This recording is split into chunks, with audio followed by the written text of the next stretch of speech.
Hey, what's up, guys? J Horde here, aka J Sack, and today I'm bringing you guys a gameplay while I am equipped with the G11. I know, G11, but today I was playing with Deadly Ninja 500, aka Austin, my little brother, and I was playing with Venitt, T2 Venom, as you guys may know him on YouTube. I was playing with also one of my subs. I'm pretty sure he's a sub of mine. He's definitely subs of Venitt. Is Chunky Oreo. I played with him actually quite a bit recently, but today was pretty much just about the gameplay, and I'm actually making this the day I'm making my update videos, so it's kind of like side by side, and pretty much what I wanted to say is how to play Nuketown. Everybody has their own opinions. This is just mine because I found this to be most successful to me. Sorry for the stutter there.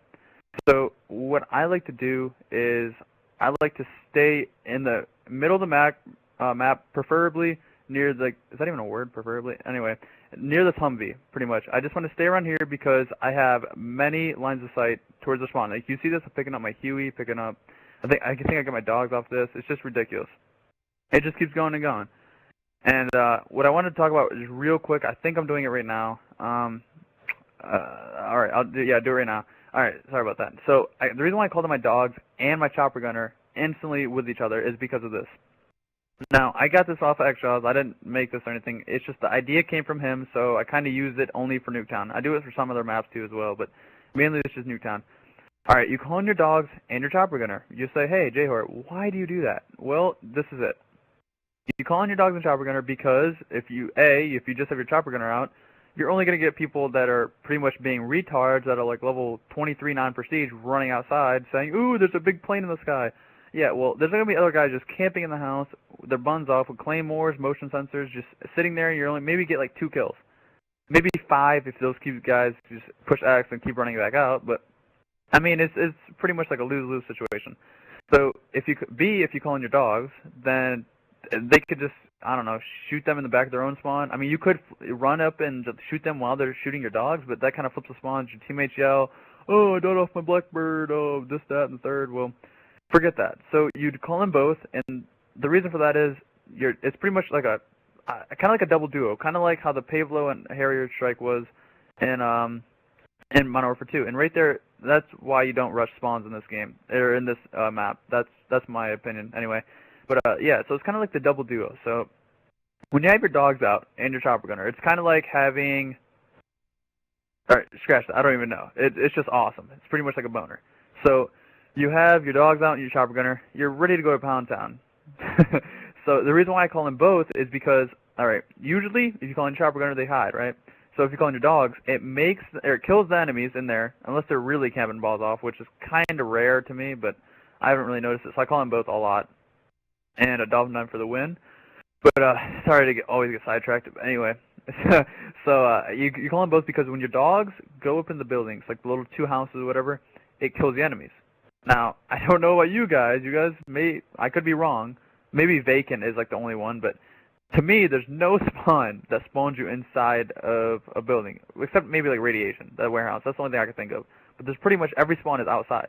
So when it kills them, it makes them spawn outside. On Nuketown, there's no spawns inside the buildings. It's it. Excuse me, plain and simple. Nobody spawns inside the building. So when your dogs kill the enemies, you're already in your chopper gunner, and you can just keep lighting them up. If they somehow escape, your dogs can get them and bring them back into the cycle of the killing spree. It's simple as that. It's awesome. So that's why I do that. I mean, a lot of my friends ask me, why'd you call in your chopper gunner right when you called in your dogs? Why wouldn't you wait? Because your dogs can get you kills, then your chopper gunner can add on to that.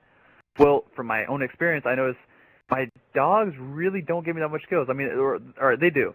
They really do. But on Nuketown, it's really easy to kill dogs, in my opinion. You just sit in one of the buildings on top of those bunk beds and just aim down your sight for, like, I don't know, what is it, like 2 minutes or a minute 30, they're out. So I don't really find that fair because I love my Cujos. The Barcajera there. I love my Cujos. I love my roof proofs, my puppies.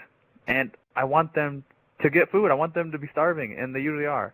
So that's why I call in both, because my chopper gunner and my dogs can get killed. It's awesome. If you guys haven't done that, I'm sure you guys already know this. This game, I just went back to this game recently just for a couple games, and I got this very first match, ironically. But if you guys don't know that already, then you should really try that out. I think it's a really great tip. It helps me out a lot. So as you will see in this gameplay, I also die off of many streaks. I think I die off of like a 6-kill streak twice. and I think I died off my chopper gunner once. So it could have been like a 150 kill game. No one will ever know, probably. I'm just predicting it would be 150. That would have been my best game. When I was playing Black Ops, actually, just so you know, Black Ops was my first Call of Duty. I just started playing officially a year in July, so maybe like a year and like 3 months. I'm not really good at all the month things. I don't really care. I just go with the days. But so I've only been playing for about a year, and I kind of want to share how I got better with you guys as well. So from now on, most of my gameplays or my commentaries will be mainly about tips. I mean, until I gave everything I need, I think right here I die off my chopper gunner. Oh, no, your name is. Until I kind of give back to all my subs and anybody that ever watches my videos how to get better. Because I know a lot of my friends, or not friends particularly, but a lot of people I talk to that know me or something, is usually around like a 1.2 KD player. So what I want to do is give you guys the best tips I can to make you guys, not one night, like everybody says this for anything. You're not going to do something in one night unless it's like, I don't even know. I can't even make an example for it. I did that twice this video. Screw it. Anyway, you can't do it all in one night. So what I want to end up doing is I would love to see messages from my subs or just people that watch my videos to tell me after maybe 2 weeks of doing my tips that you guys became a 1 KD player or 1 KDR to maybe like a 2. That would be fantastic. I would love that. That would make my day, to be honest with you guys. And I just feel that like I understand this game, the mechanics of the game, the choke points, the hot spots, everything about the game to do well. I'm not going to say I don't go negative. I go negative when I play against full parties here and there. And, I mean, it's rare. I usually go negative maybe like once a month. I think that's what I was doing. Like until last month, I didn't go negative for like 7 months. I usually go positive by like 20 kills. Like today I went like 51 and 30, but anyway. So, oh yeah, and the reason why I didn't call my Blackbird there is because I got my chopper gunner and dogs before doing that, and I wanted him to kill me. I wanted to get, this is what I do. I don't call my Blackbird until I get 1 or 2 kills. Because, and right there's my 2 kills. I think I called it now. Yep, exactly. Right, exactly what I said. And the reason for that is, oh fuck, he quick the shit out of me. The reason for that is, though, because Blackbird, I'm pretty sure, not 100%, but I'm like 95% sure it stays up for 45 seconds.